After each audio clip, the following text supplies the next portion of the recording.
Okay, welcome back. So now we're going to look at some actual real data in RStudio, so instead of just a bunch of numbers. So data in R is basically arranged in a rectangular grid, just like data in an Excel sheet, as it tends to be arranged in a rectangular grid. Okay, and typically you have variables that you've measured in the columns, and you have each of the row is then corresponds to a single observation of each of those variables. So we're going to load some data that's included with R. The data command loads the chick weight data up, and then once we have a look at it, we could look at it with the head command. And you can see that when I ran that head command, two things happened. The first thing is that I got some output here. So you can see I have 4 columns: weight, time, chick, and diet, and it's given me 6 rows. Okay, and these are just the first 6 rows, and that's because by default the head command just gives you the top of the data set, the head if you like, of the data set. The other thing that happened is that chick weight, I can now see it. It's in my environment under data, and I could click on that just by clicking on the name, and it would load up and I could see the spreadsheet. Okay, and you can see here that I've got these first 6 rows, but there's actually many more, isn't there? There's 578 entries on 4 columns. So 578 rows, 4 columns. Okay. And these columns are simply the weight of a chick. So this is chick number 1, these first observations, at different time points. And so the time is in days, I think.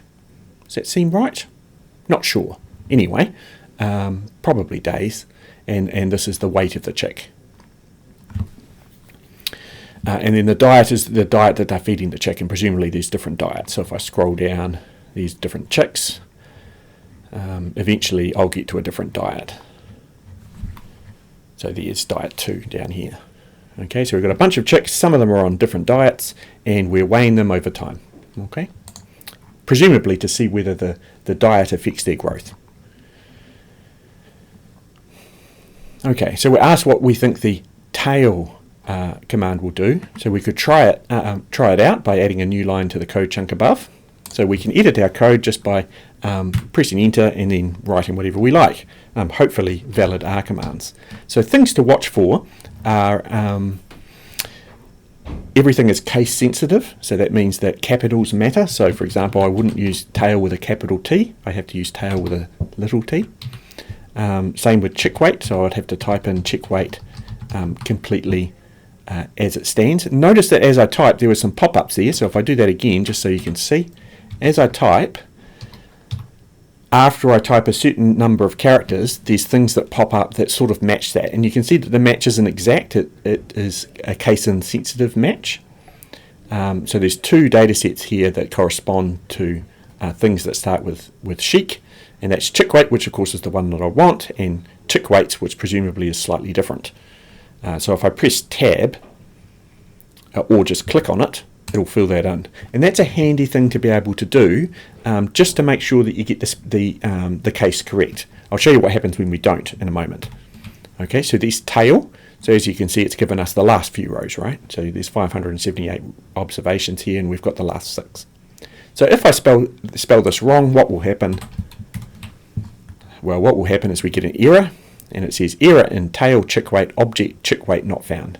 Okay, and whenever you get this error, which is quite a common one, I get it several times a day, is that it's almost always due to you just making a typo. Okay, so you have something that's supposed to be capitalized and it isn't. So easiest thing is to put your cursor on it, and cursor on the thing that's wrong, and press tab, and under many circumstances the correct thing will pop up. Not all circumstances, unfortunately, but under many it will work. So there we go, we need it like that. Okay, now we're going to see what happens if we want to get the first 10 rows instead of the first 6. Okay, so the head command, we know, gives us the first 6 rows. What if we wanted the first 10? So we might try help, and so you can get to that by clicking on the head and pressing F1 on your keyboard, or just by going to the help tab down here and typing in, head, right? And we get to the same same state. So this is the help in R, and if you're anything like me, you'll find this mostly useless. Okay, it's fairly indecipherable as to what this may be. If you read it very carefully, it might suggest that N is the thing that we need to change here. But what does 6L mean? It's quite complicated, right? So the better thing to do is to just grab Google and type in so RStudio, how to find first 10 rows head. Okay, right, so we have this answer here, which is to select the first 4 rows of a data frame, which is sort of what we want to do. We want 10, but 4 will do, right? If we can figure out 4 rows, then presumably we can figure out 10. So here's the question. So they've got a data frame here, and they want the first 4 rows, and here's an answer. So you notice that here they're doing head, and they're putting a 4 there. And the 4 is what's going to give us our row. So what I'm going to do is I'm going to copy and paste that command. This extra bit here is just comment. We can grab that as well, perhaps. And I'm going to flick back to RStudio, and I'm going to copy and paste that in. Now, obviously, as it is, this is not going to work because we don't know what dnow is. So dnow is just the data frame that we're wanting to use, right? So I'm going to replace that with check weight and run that, and there's just the first 4 rows. Okay, so I want the first 10. So there we go. Okay. Now the only other way that that you could do this to make it a little bit sort of more strictly speaking correct from a coding style point of view is you could put n equals in there, right? Because the second parameter for the head command is n, which I can see from the help. So the help is really useful for things like order of parameters, or what the parameters that you can supply to a function are named. So here we have n equals, we have an n parameter and an x parameter. X is just the data frame, and n is the thing, is the number of rows that we want essentially, right? But if you don't name things, then it will just match in order. So if we don't have the n equals 10 and we just have 10, then because n is the second argument, it's going to make it 10 anyway. Okay, so that's the same. I'm going to leave n equals 10 in there just so that things are named. Okay, right, what else? Well, we've got summary is another useful command. So let's see what that does. We could just press the run. Then you can see that, let me make that a bit wider and rerun it so that's all in one go. You can see that it's summarized each of the columns, and there's some differences here, so that you can see that the weight and the time column have been summarized in the same way, in that the weight has been summarized by supplying the minimum, the first quartile, the lowest quartile, that's 25% of the way through the data, the median, which is halfway through the data, the mean, which is the sum of the data divided by how many there are, the upper quartile, which is 3/4 of the way through the data, and the maximum. And the same for time, right? It's been summarized the same way. And that's because that's a sensible way to summarize numeric data. All right, this is called the 5-number summary, the minimum, first quartile, median, third quartile, maximum, plus the mean. Okay. However, the chicken diet columns are summarized quite differently, and that's because RStudio knows that even though they contain numbers, right, we can see numbers in them here, so both of these rows contain numbers, those numbers should not be treated like numbers, i.e. we shouldn't compute things like the mean of them, because those numbers are actually representing groups. Okay, so for example, chick 2 is all of the observations on chick 2, so it's a grouping variable that's grouping those observations together. Similarly, diet 1 is grouping the first 200 odd observations together. So essentially they're categorical variables. They've just been represented by numbers, which is perhaps a little bit confusing. So because they're categorical variables, when we summarize them, it's going to do so in a sensible manner, right? And a sensible way to summarize categorical data is to just produce a table, and that's what it's done, right? So it's simply counted up how many diet 1s there are, how many diet 2s there are, how many diet 3s there are, and how many diet 4s there are. Similarly, it's counted up how many chick 13s there are. So the 12 here represents the number of observations we have on chick 13. The 20 is chick 20, we have 12 observations. The other down here is just all the other chicks that we have. Okay. The order here is somewhat arbitrary. It's a little bit strange how this has been done, but I think it's ordered based on the number of observations of the chicks, but the summary of that is not ordered in that way, so it's sort of a little bit arbitrary. A much better way of putting this data in, particularly for the diet column, would be to actually label the diets as to what they are. So instead of just having a column of data that's 1, 2, 3, and 4, depending on which diet you're on, they could have actually said, maybe perhaps diet number 1 is actually the controlled diet, so perhaps we could just actually put control, and diets 2, 3, and 4 are different types of treatments, and we could actually name them as to what the treatment is. Right, so perhaps we could put, what the feed actually was for each of these other categories, and that would be much more useful when we summarize the data and when we do plots later on, because they would be automatically labeled in a human readable form. At the moment, we don't know what diets 1, 2, and 3 and 4 are. Okay, right. So I'm just going to actually put some writing here, just so that we've got it for later. So the chick and diet columns are categorical.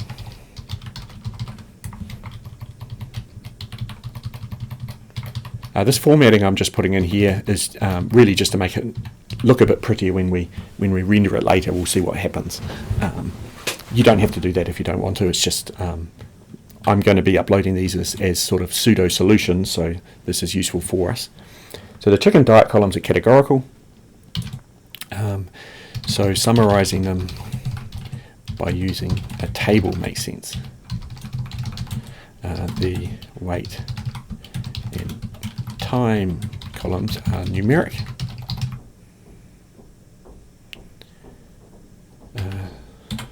So using a 5-number summary plus the mean is a reasonable way to summarize things. Okay, so now we're going to do some plotting, and we're going to use the ggplot library. Now I've got that installed. If I didn't have it installed, then I would get a prompt when I loaded the markdown file in to allow me to install that. Let me see if I can do that for you now by removing the package. Let's see if I can do that. Can I remove it? Just so that you can see what it looks like when it happens. Okay, so what we're going to do is we're just going to restart our session, and I'm going to load that file up again. Okay, so notice I get this banner along the top here that package ggplot2 is required but not installed, and I can just click install here and it will go away and do the thing it needs to do. Okay, so here it is installing. It might look slightly different on your computer. I'm running a Linux machine, so it'll look a bit different on Windows and a bit different again on the Mac, but the basic idea is there. So now when we run the library command here, it will load that library up. So essentially R comes with a bunch of stuff. We've been using it already, so it comes with a bunch of stuff for summarizing data and things, and even for plotting. But there's a bunch of add-on packages, which is really where the value of R and RStudio come in, and that's additional packages that other people have built that sort of add to the capacity of RStudio. And one of these is ggplot, which is what we're using for plotting. So there's quite a lot to this command to produce a plot. Quite a lot of writing involved, and that's because plotting can be quite complicated. But the nice thing about ggplot, and the reason that I use it for teaching, is that it's very it sort of follows a nice, clear structure. Basically, everything follows a recipe, and if you remember the recipe, then you can basically do plots, and the differences between plots is then basically just comes down to which ingredients you end up including in that recipe. And the recipe is pretty much all set up here. What we do is we always start with ggplot. So the ggplot function takes as its first parameter the data that we want to plot. So the first step when doing a plot is having some data, right? And so the first step is assigning that data to the plot, which is done by the ggplot command. If I just run that by itself, then I just get a blank plot, right? So that's just the ggplot line ran by itself. So now I want to add things to the plot so that I have something interesting to show. So in this case, we're going to be adding points. So I use geom point to do that.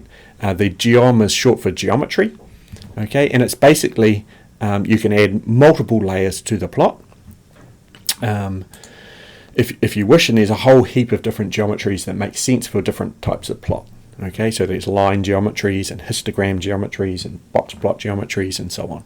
We'll see a few of them as we go.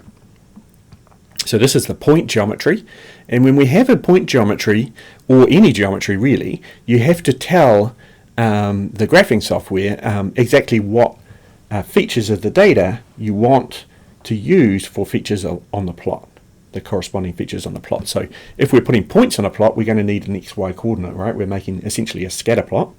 We're going to need an X and a Y in order to define where those points are. And so in this case, we're going to map X to the time variable and Y to the weight variable. Notice the slightly different case here because time has a capital T, weight has a lowercase w. That's simply because that's how it is in our data. So if I look in the data, then weight has a lowercase w and time has an uppercase T. Okay. The AES is short for aesthetics, and this is basically the recipe that we'll always use is that there's a mapping that we set up using the AES command, which gives you your X and Y. So these are features of the graph or the chart that we're making, and the corresponding columns in the data. So whenever you're doing a graph with ggplot, you need columns in your data that are going to correspond to features of the plot. So when we run that, we get our graph. Okay, so you can see here that weight is on the y-axis, X is on the time axis. It's given us the appropriate scales here. Okay, and it's drawn all of the observations. So you can see, I mean, our obvious thing is chickens grow, right? They start off all about the same weight, and then their weight varies a lot more as they get bigger. So you can see here it varies quite substantially. We've got, chickens that are still only about 70 grams, but we've also got chickens that are 370 grams. So there's a vast difference in chicken weight over time, some of which might be due to the different diets that they're on. Okay, so that's this set of writing here is just telling us all about that, the recipe essentially. And so the next one down is adding to the recipe, right? So up here we just had X as time and Y as weight. Here we're adding some color. So we're going to color the points by the different diets. So there we go. So you can quickly see from this that that it seems as though the purple diet and the blue color diet, so these are diets 3 and 4, seem to be producing heavier ones than the red diet, and the green is maybe in between. There's this presumably this is the same chick down here that's doing very poorly on diet 2, but most of diet 2 actually doesn't do too badly. But the purple and the blue, so diet 3 and diet 4, seem to be doing better over time. Okay, there's a bunch of other things we could change. So we could also change the shape. Right. So instead of color, we could make it shape,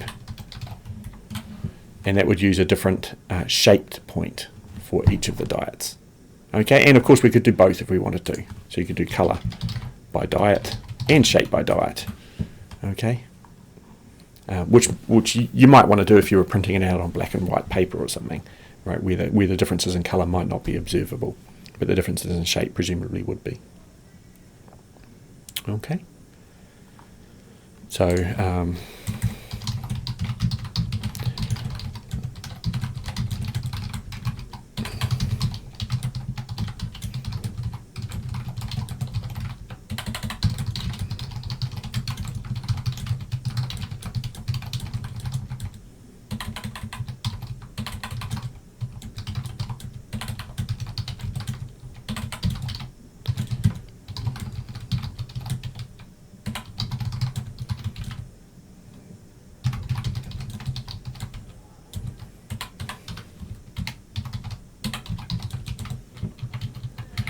Okay.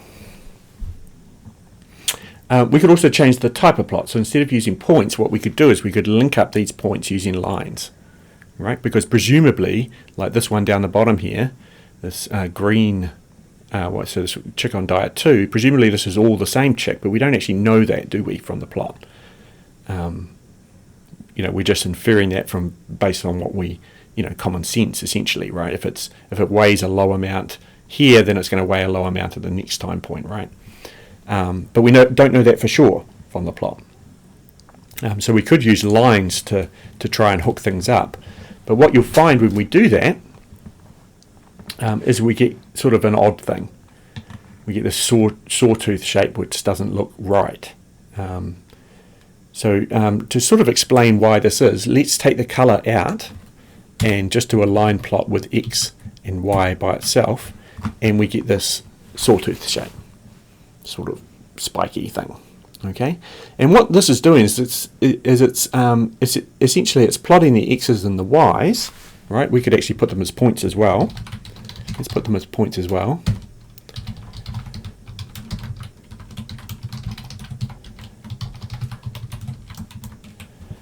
Right, so there they are as points, and then it's joining them with lines. So maybe I'll make those a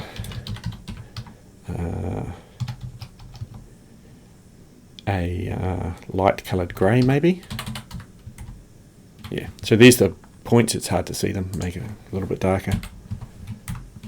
Okay, so there's the points with the lines, and so you can sort of see what's happening here is that it's just joining all the points up with lines, and it's just based on the order in the data frame, really, is the only thing it's based on, which is why you get these vertical lines. So these are the vertical lines are just joining the points that are located at the same time. So these will be different chicks, right, that we've weighed at that same time point. So and then after we've sort of hit the last chick that was weighed at that time point, we then the next chick in the data set, in terms of the order in the data set, will then be down here, and then it links up again and so on. So that's why you get that characteristic shape.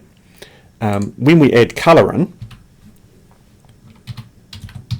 so if we specify that the colour should change by diet, notice I did a shorthand here. So by default, R will match parameters as best it can if they're not complete.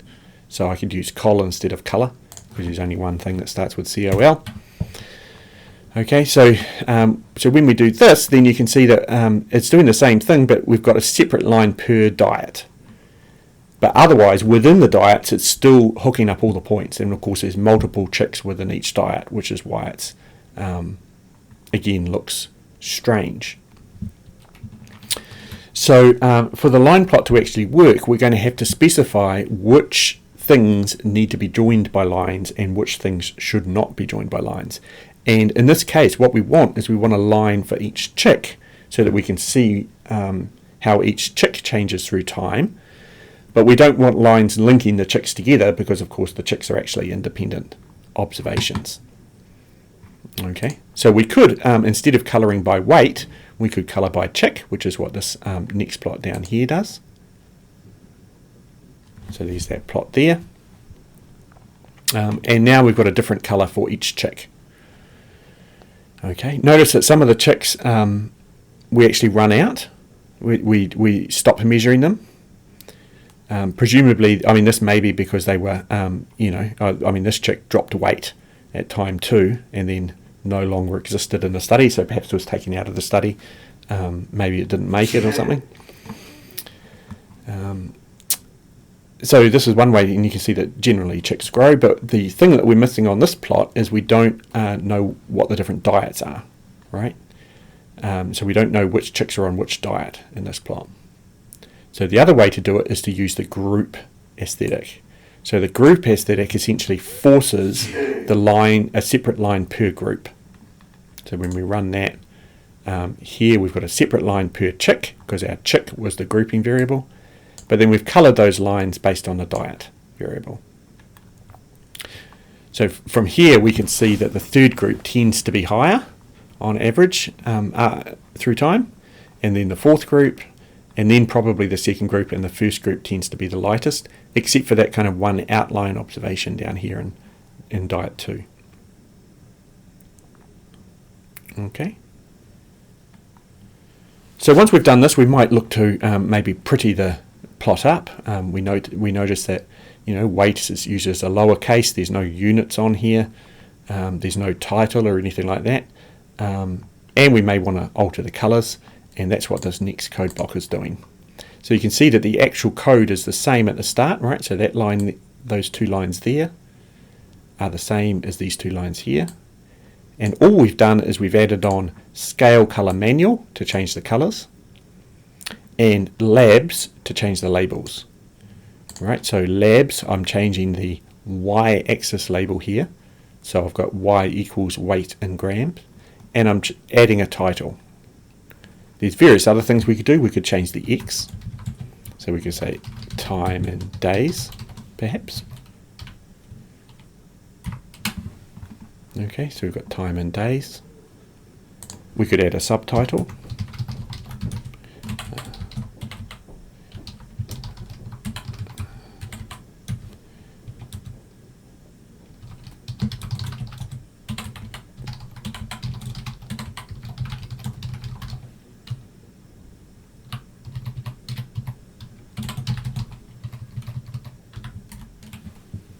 Right, add a subtitle. And so on. There's various other things we can do. The scale color manual here is changing the color scale, and we're changing it manually by specifying colors. Okay, and so here we've said that the values for the colors should be brown, blue, dark green, and orange, which means you get a brownie color. It's actually a brownie red, really, isn't it? Blue, dark green, and orange. Okay, so that's how you change colors. So scale color manual. You can change them to be whatever you like. So for example, we can make this pink instead. Okay, and there's pink there.